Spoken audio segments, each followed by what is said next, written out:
Now see, to study stress strain curve, I have taken here a setup of here the wire.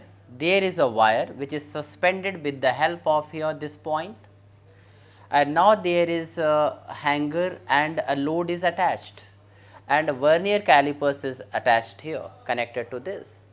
You keep on putting the load over here and observe strain developed in the wire. When you do this observation by increasing the loads over here, you can see this type of the graph you get. On x axis I have taken a strain, and on y axis here stress has been taken. So, from O to A you are getting here this straight line. It means Hooke's law is being obeyed because stress is directly proportional to strain. So, from O to A graph is a straight line.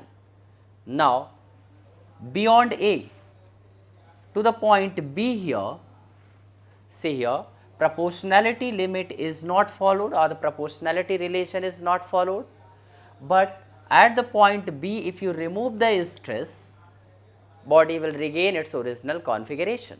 So, the actually point B is actually showing here correspond to elastic limit, whereas point A corresponds to proportional limit.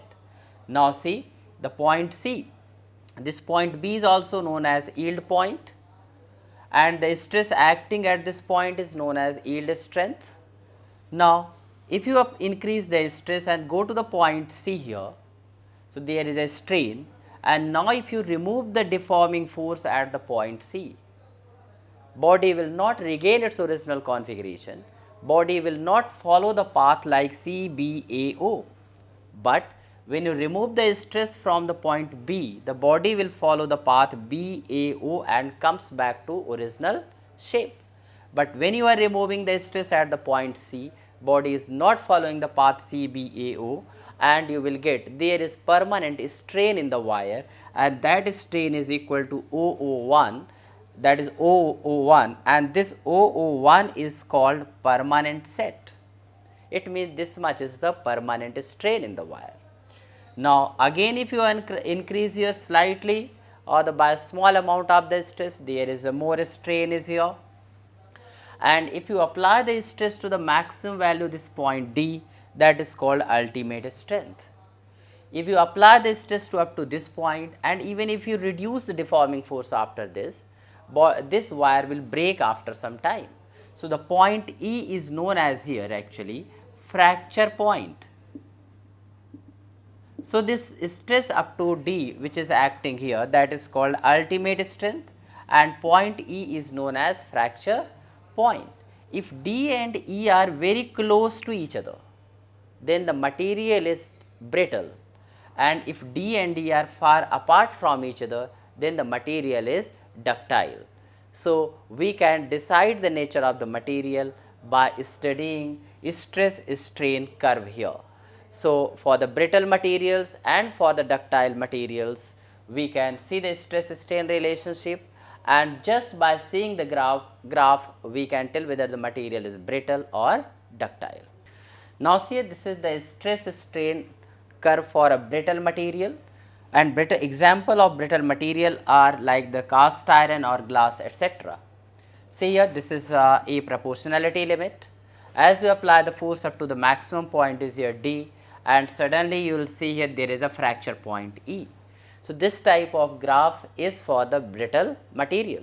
Now, see stress strain relationship for the material like elastic tissue aorta or rubber. See here these type of the materials do not obey Hooke's law for the most of the region, and elastic region is very large for these, and breaking point is very close to elastic limit. So, this type of the materials are known as elastomers, and for the elastomers stress strain relationship is here, the graph is obtained here.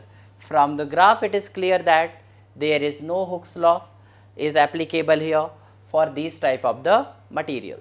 Now, in the stress strain curve we have seen what is the breaking stress. This is the ultimate strength of the material or of the wire. If you apply the force up to the limit of the breaking stress, the wire will break after some time.